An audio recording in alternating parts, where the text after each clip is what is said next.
First வந்து என்ன விஷயங்கன்னா, இப்போ வந்து ஒருத்தருக்கு ஒரு மெசேஜ் அனுப்புகிறோம். ஸோ இந்த ஒரு டிக்குக்கு என்ன அர்த்தம்னா வந்து உங்கள் மெசேஜ் வந்து உங்கள் இதுலேருந்து போயாச்சு, உங்கள் மொபைல் ஃபோன்லேருந்து வாட்ஸ்அப் சர்வர் போயாச்சு. அதே மாதிரி 2 டிக் வந்தாச்சுன்னா வாட்ஸ்அப் சர்வரில் ரீச் ஆகிடுச்சு.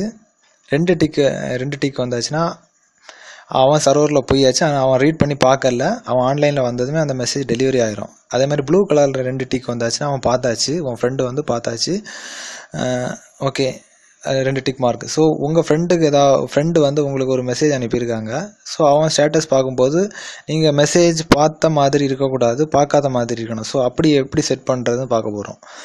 ஸோ இந்த விஷயம் எப்படி செட் பண்ணால், நீங்கள் வாட்ஸ்அப்பில் மெனுவில் போய் செட்டிங்ஸில் போய் அக்கௌண்ட்ஸில் போய் ப்ரைவசியில் போய் பை டிஃபால்ட் வந்து இது டிக்கில் தான் இருக்கும். ரீட் ரெசிப்ட்ஸ் வந்து டிக்கில் இருக்கும். ஸோ இது அன்டிக் பண்ணிடுங்க. அன்டிக் பண்ணியாச்சுன்னா வந்து உங்களுக்கு வந்து மெசேஜ் யார் அனுப்பலாலும் சரி, அது டெலிவரி ஆச்சா டெலிவரி ஆகலைன்னா ஆகலையான்னு செக் பண்ண முடியாது. அவங்களுக்கு வந்து டெலிவரி ஆகாத மாதிரியே தான் மெசேஜ் இருக்கும். ஓகே, அப்புறம் என்னென்னா, இப்போ வந்து குரூப்ஸில் வந்து வாட்ஸ்அப் குரூப் வந்து வந்துடுச்சு. நிறைய பேர் வந்து உள்ளே இருந்து நிறைய மெம்பர்ஸ் வந்து சேட் பண்ணிகிட்டு இருப்பாங்க. ஸோ யாருக்கு நீங்கள் ரிப்ளை பண்ணுறீங்கன்னு தெரியாது, எந்த மெசேஜுக்கு வந்து ரிப்ளை பண்ணுறீங்கன்னு தெரியாது. ஸோ இதனால நிறைய பிரச்சனைகளும் சண்டையும் ஏற்படும். ஓகே, ஸோ எந்த மாற்றி மெசேஜ் வரும், நீங்கள் ஒரு மெசேஜ் டைப் பண்ணீங்க, அதுக்கிடையில் வேறு ஏதாவது உங்கள் ஃப்ரெண்ட்ஸ் வந்து ரிப்ளை பண்ணிட்டு இருப்பாங்க. ஸோ நீங்கள் எதுக்கு ரிப்ளை பண்ணுறீங்க, ஏன் ரிப்ளை பண்ணுறீங்க, ஒன்றுமே டோட்டலி அந்த குரூப்பே கன்ஃபியூஸாக இருக்கும். ஸோ வந்து எக்ஸ்ட்ராக்டாக வந்து யாருக்கு வந்து ரிப்ளை பண்ணணுமோ அந்த குரூப்பில் எந்த மெசேஜுக்கு வந்து ரிப்ளை பண்ண விரும்புகிறீங்களோ நீங்கள் எக்ஸ்ட்ராக்ட் பண்ணி ரிப்ளை பண்ணிக்கலாம். அது எப்படின்னு காட்டித்தர போகிறேன். ஸோ எந்த மெசேஜ் நீங்கள் ரிப்ளை பண்ண போகிறீங்களோ அந்த மெசேஜ் அப்படியே ஹோல்ட் பண்ணிடுங்க. இப்போ வந்து உங்கள் ஸ்க்ரீனில் வந்து ஸ்டார் மாதிரி தெரியும். ஸ்டாருக்கு முன்னாடி ஒரு ரிப்ளை பட்டன் மாதிரி ஒன்று இருக்கும். அந்த பட்டனை கிளிக் பண்ணியாச்சுன்னா அந்த மெசேஜ் அப்படியே பாட்டத்தில் வரும்.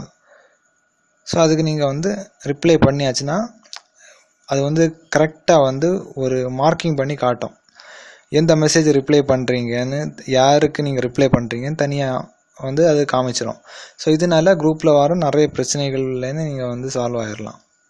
அடுத்து இன்னொரு டெக்னிக் என்னென்னா, நீங்கள் வந்து ஒரு மெசேஜ் வந்து அனிமேட்டட் மெசேஜ் எப்படி டைப் பண்ணி அனிமேட்டட் மெசேஜ் எப்படி சென்ட் பண்ணலாங்கிறத பார்க்க போகிறோம்.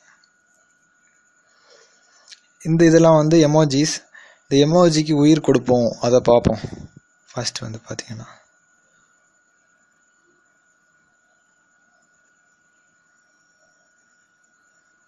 இந்த ஹார்ட்டை வந்து நீங்கள் யூஸ் பண்ணியாச்சுன்னா, ஹார்ட்டை வந்து எமோஜி யூஸ் பண்ணி சென்ட் பண்ணியாச்சுன்னா அந்த ஹார்ட் வந்து ஆனிமேட் ஆகிட்டே இருக்கும். பார்த்தாச்சுன்னா வந்து உங்களுக்கு தெரியும், அனிமேட் ஆகிட்டே இருக்கும். வேறு எந்த எமோஜிஸ்லேயும் இந்த மாதிரி அனிமேஷன் வராது. அப்புறம் என்ன பார்க்க போகிறோன்னா, வாட்ஸ்அப் ப்ராட்காஸ்டிங் பற்றி பார்க்க போகிறோம். ஸோ உங்களுக்கு வந்து நீங்கள் ஒரு மெசேஜ் சென்ட் பண்ண விரும்புகிறீங்க. அந்த மெசேஜ் வந்து உங்கள் ஃப்ரெண்ட்ஸ் எல்லாருக்குமே போகணும். ஆனால் குரூப்லேருந்து போகக்கூடாது, குரூப்பில் இருந்து போகக்கூடாது. ஆனால் எல்லாருக்கும் நீங்கள் தனித்தனியாக மெசேஜ் அனுப்புகிற மாதிரி போகணும். ஸோ இதுதான் ப்ராட்காஸ்ட் மெசேஜ். ஸோ அதுக்கு என்ன பண்ணால், நீங்கள் மெனுவில் கிளிக் பண்ணி நியூ ப்ராட்காஸ்ட் கிளிக் பண்ணதுக்கப்புறம் யாருக்கெல்லாம் நீங்கள் தனியாக மெசேஜ் பண்ணுறீங்களோ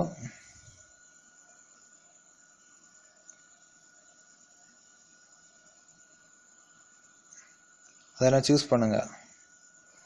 ப்ராட்காஸ்ட் லிஸ்ட்டில் ஆட் பண்ணதுக்கப்புறம் ஒரு டிக்காக அந்த கீழே வந்து டிக் மார்க் வரும். ஸோ ஒரு மெசேஜ் வந்து குட் ஈவினிங். ஸோ இப்போ என்ன நடக்குன்னா, அந்த 5 ரெசிப்டன்ஸுக்கும் போயிருக்கும், தனித்தனியாக போயிருக்கும். தனித்தனியாக நீங்கள் குட் மார்னிங் அனுப்புகிற மாதிரி இருக்கும். ஸோ உங்கள் டைம் வந்து சேவ் ஆகும். ஒவ்வொருத்தரும் தனித்தனியாக வந்து நீங்கள் வந்து குட் மார்னிங் மெசேஜ் வந்து டைப் பண்ண வேண்டிய அவசியம் இல்லை. ஸோ இது ப்ராட்காஸ்ட் மெசேஜ். அப்புறம் வந்து இன்னும் நிறைய விஷயங்கள் இருக்குது. அப்புறம் வந்து உங்கள் ப்ரோஃபைல் பிக்சருக்கு, அதாவது இப்போ பாருங்கள், என்னோடய செட்டிங்ஸில் பாருங்கள், இதுதான் என்னோடய ப்ரோஃபைல் பிக்சர். ஸோ இந்த ப்ரோஃபைல் பிக்சர் வந்து யாருக்குமே காட்டக்கூடாது அப்படின்னு நினைக்கிறேன். ஸோ யாருக்குமே தெரியக்கூடாது, தேர்ட் பார்ட்டி 3வது நபருக்கு வந்து தெரியக்கூடாது. ஸோ நான் அதை வந்து ஹைட் பண்ணணும்.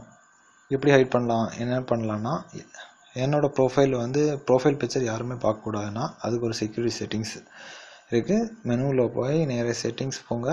செட்டிங்ஸ் போனதுக்கப்புறம் அக்கௌண்ட் போங்க.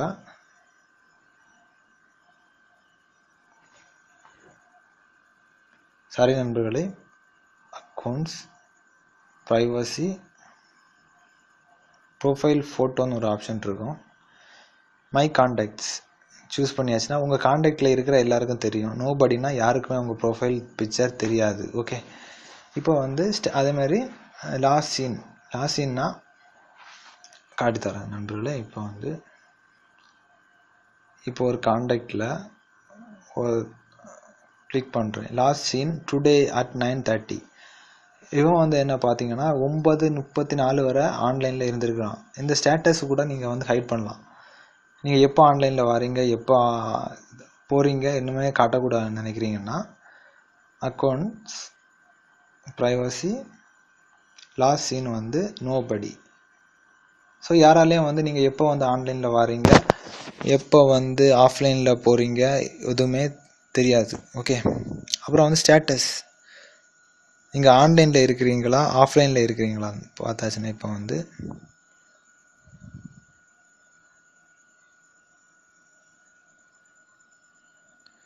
ஸோ ஒரு ப்ரொஃபைலில் நம்ம வந்து போய் பார்த்தாச்சுன்னா இங்கே வந்து டாப்பில் வந்து எப்போ அவைலபிளாக இருக்காச்சுன்னா ஆன்லைன் காட்டும்.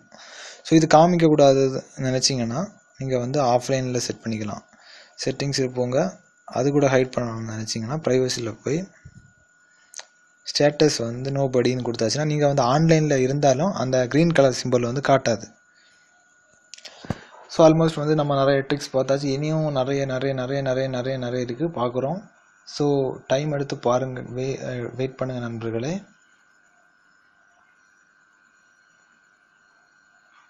அப்புறம் என்ன பண்ணணும்னா வாட்ஸ்அப் வந்து குரூப்ஸ் பற்றி பார்க்குவோம். குரூப்ஸில் நிறைய விஷயங்கள் இருக்குது. அந்த குரூப்ஸில் என்னென்னா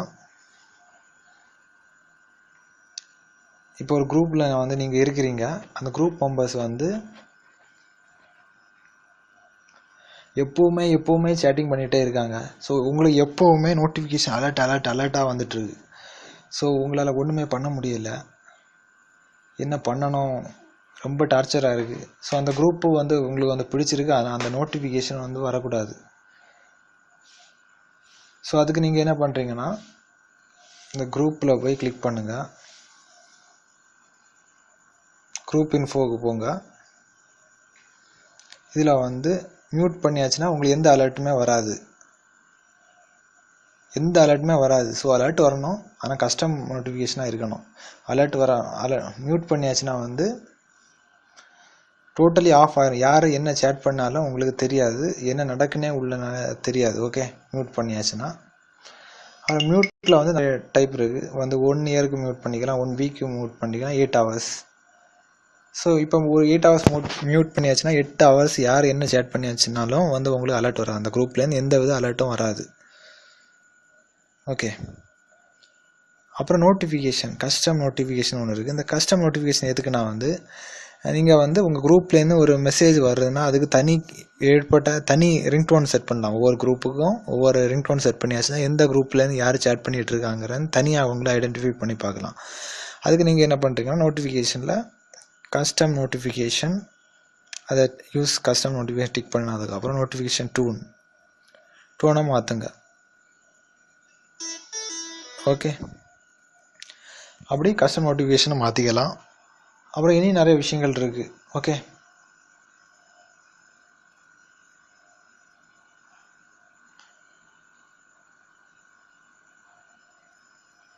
இனியும் வந்து டெக்ஸ்ட் ஃபார்மேட் இருக்குது. ஓகே, டெக்ஸ்ட் ஃபார்மேட் எப்படின்னா வாட்ஸ்அப் வந்து லாஸ்ட்டாக கொடுத்த அப்டேட்ஸில் வந்து நிறைய விஷயங்கள் இருக்குது. ஸோ நீங்கள் வந்து அனுப்புகிற டெக்ஸ்ட்டை வந்து போல்ட், இட்டாலிக், அண்டர்லைனாக வந்து நீங்கள் சென்ட் பண்ணிக்கலாம். போல்ட், இட்டாலிக், அண்டர்லைனாக சென்ட் பண்ணிக்கலாம். இது வந்து எப்படின்னா இப்போ ஒருத்தர் நம்ம ஒரு டெக்ஸ்ட் வந்து அனுப்புகிறோம். ஒரு டெக்ஸ்ட்டை வந்து தனியாக வந்து போல்டாக காட்டணுன்னா ஒரு ஸ்டாரை வந்து ஃப்ரண்டில் போட்டுருங்க. டெமோ அப்படின்னு ஒரு ஸ்டார். இப்போ பார்த்தீங்கன்னா வித்தியாசம் தெரியுதா? ஃபர்ஸ்ட் உள்ள டெமோவும் லாஸ்ட்டில் நான் அனுப்புகிற டெமோவும் வித்தியாசத்தை பாருங்கள். அப்புறம் வந்து ஒரு மெசேஜை வந்து இட்டாலிக்காக மாற்றணுன்னா என்ன பண்ணணும்னா ஒரு சிம்பிள்ஸ் இருக்குது, சிம்பிள்ஸில் போங்க.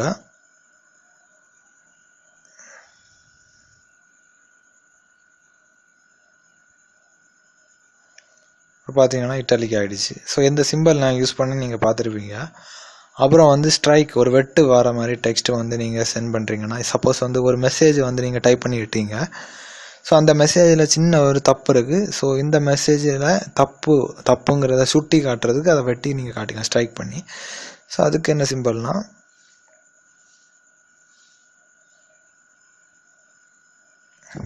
ஸ்ட்ரைக். அப்புறம் வந்து இட்டாலிக்கு வந்து பார்க்க போகிறோம். ஃபஸ்ட் ஸ்ட்ரைக் ஏற்கனவே பார்த்தாச்சு நண்பர்கள், நானே கன்ஃபியூஸ் ஆகிட்டேன். அப்புறம் வந்து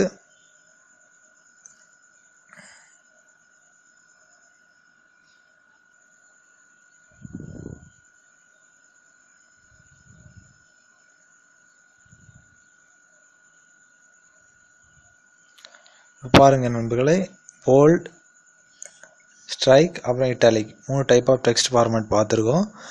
இனி வந்து வாட்ஸ்அப் நோட்டிஃபிகேஷன் வந்து கலராக வந்து பார்த்துக்கலாம். அது நெக்ஸ்ட் அப்டேட்ஸில் பார்ப்போம். நிறைய விஷயங்கள் இனி பார்ப்போம். இனி அடுத்த அப்டேட்ஸில் நம்ம என்ன பார்க்க போகிறோம்னா, வாட்ஸ்அப் எப்படியெல்லாம் வந்து ஹேக் பண்ணலாங்கிறத பார்க்க போகிறோம்.